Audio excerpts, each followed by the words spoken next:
Hi everybody, today we're going to talk about Webflow MCP, we're going to talk about vibe coding and much more that Yar has figured out over the past days.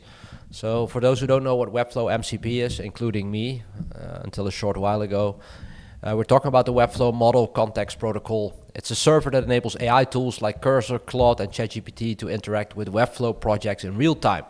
It provides a standardized interface for AI agents to perform actions such as managing CMS collections, that's helpful, updating page content and publishing sites. Wow. Well, okay.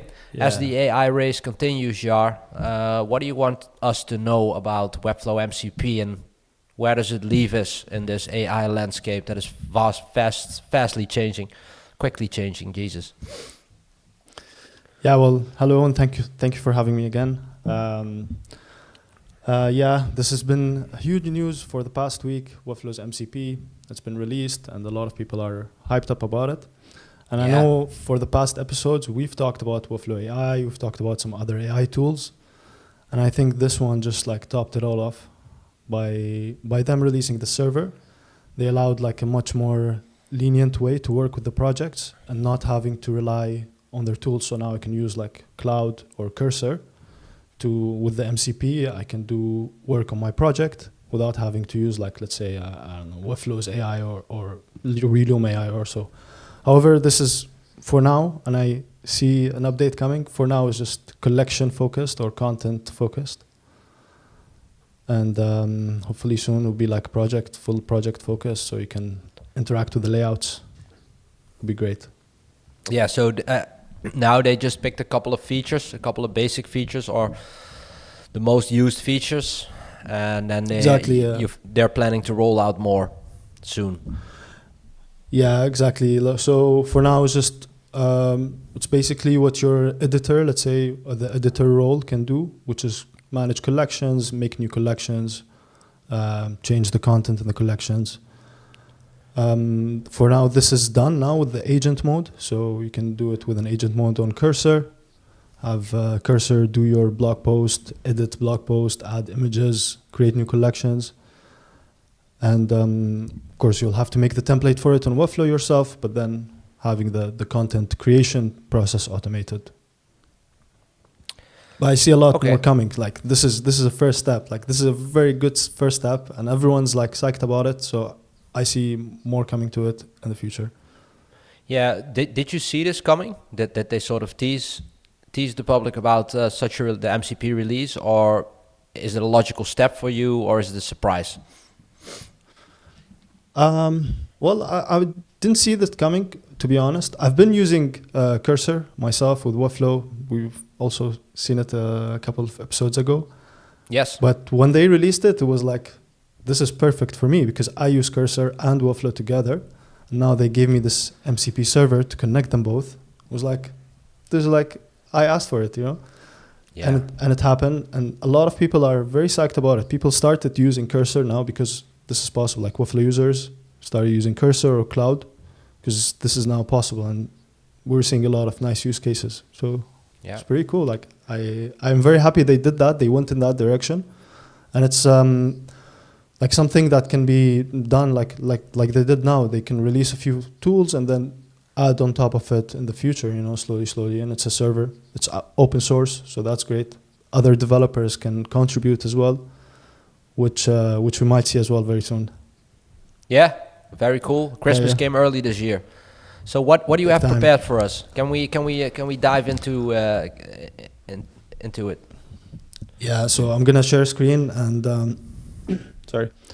So I'm gonna share a screen and we'll go through it. I'll show you how it's working and it's gonna blow your mind for sure. Bring on the good stuff. I love this. You're gonna love this. Okay, so I have this template. We'll be using it.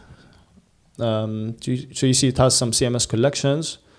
We have like some CMS collections and we have this blog posts collection. And I have some like 10 blog posts here. And so the Webflow MCP, if we Google it,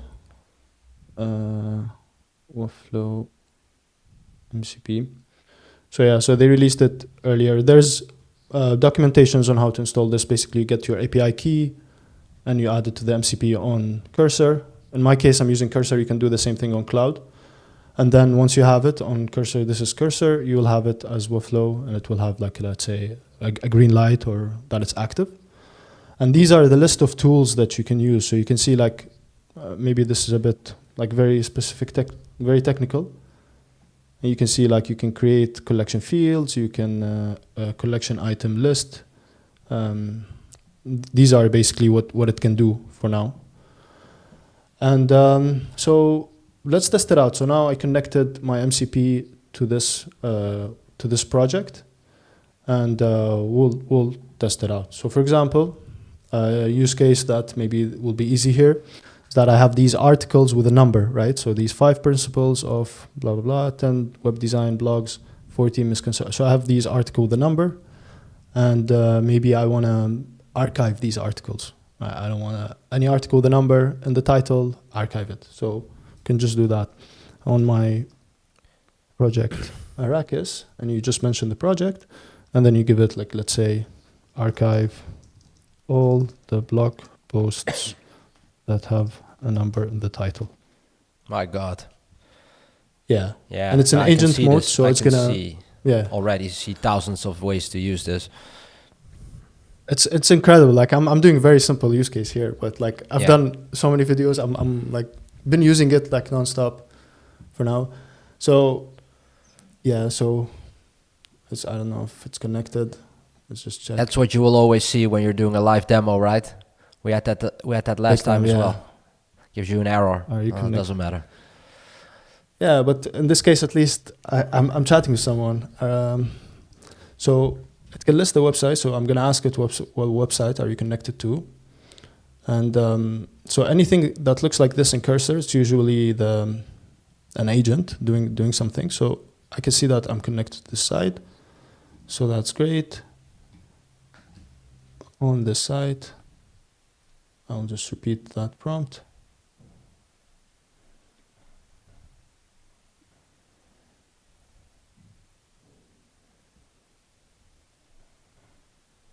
Let's see.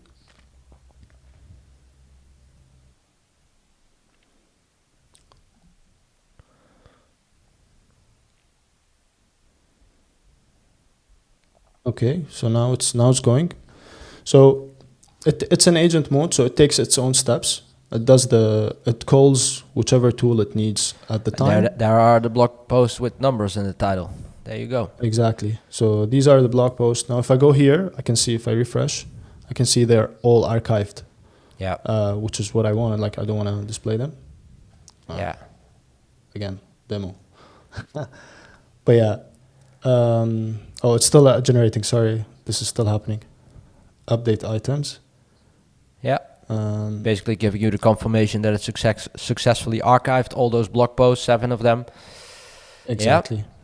So, and but then, yeah. But you can't, at this point, you can't yet edit content, right? Because one use case that comes to mind, for example, when a company had a rebranding or they changed the name of their product or something, then you would ideally want to have one prompt. And if you have like 100 blog articles, you want to replace that old name with that new name across all those 100 blogs, right? But that's not yet possible. I mean, it is possible if you have the token limit. Because it's gonna take some token limits, right? These are API calls being sent back and forth. So if there's a lot of content, it's gonna tell you right away, I've hit the limit. I can't this exceeds the character limit. If you have the token limit, of course you can do it. You can add your own API, like let's say LLM, and it will do it through that. Right, but you can do it in steps, like. Yeah, but that is just a limitation that is baked in right now, but it's not a technical limitation, right? You can exactly. In theory, it's just a capacity issue, but in theory, you can just edit content with a single prompt. Exactly. Yeah. So in theory, like, you can do that, and if you like, it's an agent mode, so it will take you step by step. Like, we'll do 3 at a time. You go like, do you want me to continue? And you go like, okay, and it does other 3, and then go like, do you want me to continue? And so on. Yeah. So it doesn't hit its character limit. But yeah, again, if you have it, like, I think there are more plans on Cursor that has more more limits. So in this way it can work. But yeah, like this would be a perfect use case. Like let's say I added something to my name or I rebranded or something, and I want to update 100 articles, and I don't even know where it is. Like I don't even know, maybe it's in the title, maybe it's in the body text. So with this, it can find out for me, and I just come, okay, this is here. And also creating new content. So let's say you're making a campaign or something, you want to create some sort of set of blog post or set of pages. You have the template ready, and you go prompt it, and you create, like, let's say 10, 20 blog posts. You revise them yourself, and then you publish. This is a great use case. Like this helps marketing so much when it comes to Webflow. Like it's gonna be amazing. Even like further, like I might take it further here. So let's say I have this blog post and I want to add more fields. Let's say I want to add categories, right? Blog post categories. So I want to make a new collection that is blog post categories, and then reference it here. Like this is something that like for me, this is something that's amazing because I can let's try it. So on my project, Arrakis, create a new collection called categories, and reference it in the blog posts collection. Sample categories. So let's create 3 sample categories. We create the collection and then reference the blog post. So I'm going to leave this working while we continue chatting. But this is also a great use case. Like let's say in this case it's categories. Let's say it's authors. You want to set a list of authors that you want to set up on the blog post, and other use cases where you want these 2 collections merging together, or you want a new collection. That's super powerful. I don't know. It's super, like, I can see a lot of use cases in my head right now, and I don't want to be blabbing about them, but yeah. Yeah. So as you can see here, it listed the site, then it created the collection, listed the collection, created the reference, now it's creating. So it created these 3 collections. So if I go back, is it done? So it didn't publish, but if we refresh here, yeah, so we see like categories. Now there's a new collection, has design, business, technology, amazing. And then if we go here to, let's say, to the blog post, this is linked. So I can now, on my blog post, I can choose which category. Of course, I can tell it, choose randomly for me the categories on the blog post. So, yeah. Let's do that. Yeah, massive productivity booster, of course.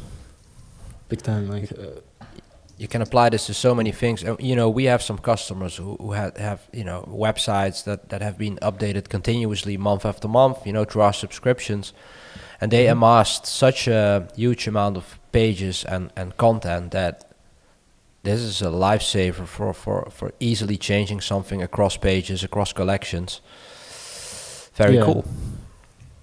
It's super. Like this is amazing. I mean, doesn't have to be the final thing, but it's a great starting point. It saves a lot of that first part, you know, when you come, okay, I want to set up collections, I want to set up content, I want to edit some stuff. It erases all that part. And you can prompt, like, I add files, let's say I add different files, and I go like, make this into CSV that we can upload on the collection, things like that. And it helps. And I see then, like with new releases, with new updates from Webflow side, or hopefully again from developers, since this is open source, we'll see more features, more tools added to this, so you can do much more on the MCP directly from here. Yeah, what will that ecosystem look like in your opinion a while from now? Like what will be built first, and how crazy will it get? Vibe coding all the way. Vibe coding all the way. Like, yeah. No, but I remember when Webflow first came out, the no-code scene was coming up as well. It was a big thing. People were a bit skeptical about it as well, especially developers and like real back-end and front-end developers were like, what is this? No code tools are like they're not real, or they're not good code, or and it was very skeptical when it comes to no code. And every no code tool that comes out, it was like, people were skeptical, and then it succeeded. And we see now Webflow is one of the great examples of a no code tool that succeeded, and now it's a reference even for developers, like even for these real developers, they reference Webflow because it's gotten really good. So I see this happening as well with vibe coding. I know vibe coding is a bit skeptical right now, especially real developers, especially the ones that are doing, like, that have been worked so hard to learn the code and to master the code. Having to see this done so easily, it does sound a bit like, how can you do that so quickly, you know?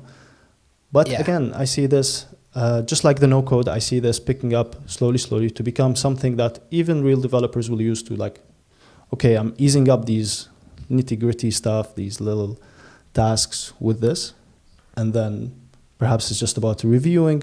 So the workflow will be just you vibe code, and then you review, and you see what the code is doing, how it was built. You make sure everything is, safe, secure, compliant, and that will be the process. Nice. Just as a quick side note, what is your definition of vibe coding? How would you describe it, like in one sentence, for those who don't have who see the memes but have no idea what it actually is? So it's basically this: like you chat with the LLM to make something, to build something with the code, and you don't have to, like, actually go and see the code. Like, you don't have to check every little line of the code. You just prompt or nothing at all. Or nothing at all. I mean, might be a bit harder. It might go a lot back and forth, but that's also possible. I mean, if it's something simple, you can just chat, and if it's working, you see it visually working, you go like, okay, great, or not. You go like, okay, if the vibe's right, then it's big time. Fine. Exactly. That's the key. The vibe needs to be right. You need to be in a good vibe, and you just chat with LLM. And it's all about explaining yourself. Like communicating the right words and the right sentences, exactly what you want, and trying to be as, as detailed as possible with that. So that's the key now. That's the skill to look for. Absolutely, it changed completely. People who have good comprehensive, reading and writing skills and can structure their thoughts in a way that is effective and efficient and well structured, they are able to do and create a lot of things. So that's I guess the same for Webflow MCP. Very, very nice, and also looking forward to working with this for our customers, especially in the subscription customers, because there's so much more we can do for them in little time. And it's all about, and we talked about this before, it's all about us wanting to allocate as much time as we have to the high impact things, right? The things that truly make a website better, perform better. And these sort of more tedious, repetitive management tasks, like updating a large number of pages with something fairly insignificant, but it has to be done. I mean, ideally, you would want to spend less time on that and more time on, high impact design stuff or new features, things that really, add more value to the visitors of that website. So this is great. So how low barrier of entry is it to start working with this? Like, how easy is it to implement the whole MCP thing into your website workflow? Where do you start even? Well, first, you get a desktop app of Cursor or Claude. Yeah. And of course, with a subscription. I think Cursor has a free plan that you can start with. And then you watch my video on how to install the MCP. Yes, of course. That's the most important one. But Webflow has a lot of documentations. It's very simple. You basically just need to get your API key from your Webflow account, and then add it to a snippet code that you install in Cursor. And then in Cursor, it's basically settings, MCPs, and add a new global MCP. I don't want to click it because all my API keys will show.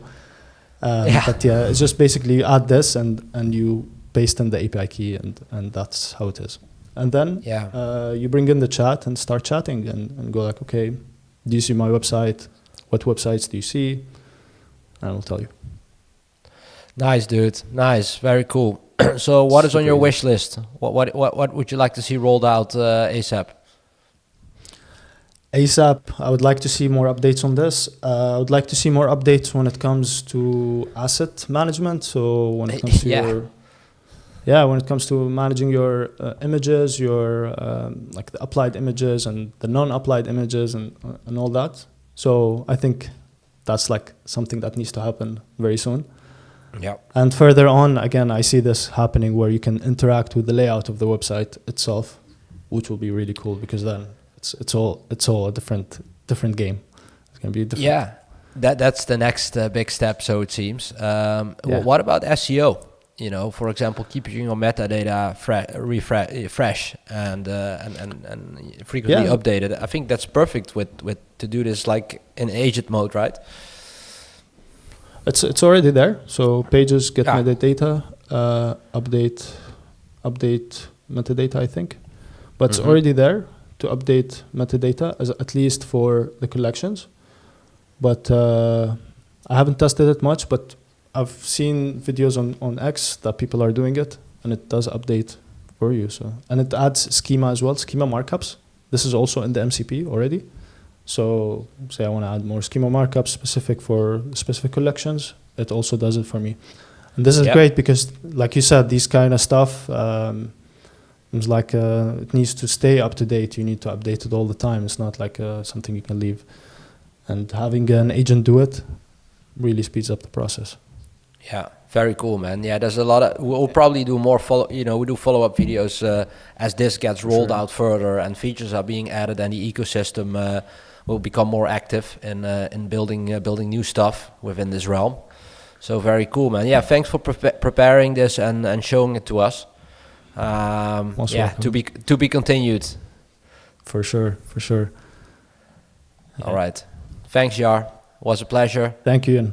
Thanks for preparing this for us, like always, and we'll follow up soon. Thank you, Ian. See you soon.